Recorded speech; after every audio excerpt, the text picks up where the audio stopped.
বিধায়ক ভগবান দাস বিজেপি প্রদেশ কমিটির সাধারণ সম্পাদক হওয়ার পর শনিবার দুপুরে প্রথম জেলা সদর কৈলাসহরে আসেন। ঊনকোটি জেলা কমিটির অফিসে সাংগঠনিক বৈঠকে যোগ দেন।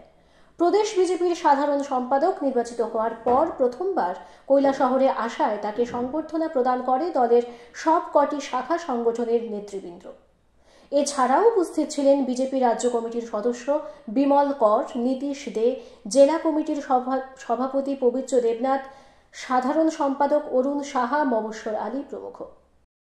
আমাদের রয়েছে পার্টি জয়েনিং, এটা আমাদের একটা কার্যক্রমের মধ্যে রয়েছে।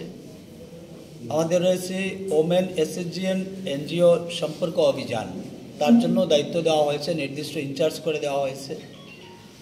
রয়েছে ওয়াল রাইটিং অ্যান্ড হোর্ডিং, এই কাজগুলো আমাদের চলছে। আজকে আমি সকালবেলা ওয়াল রাইটিং করে এসেছি এবং আমাদের রাজ্য সভাপতি থেকে শুরু করে সমস্ত নেতৃত্বগণ সেই ওয়াল রাইটিং কাজে হাত লাগিয়েছে।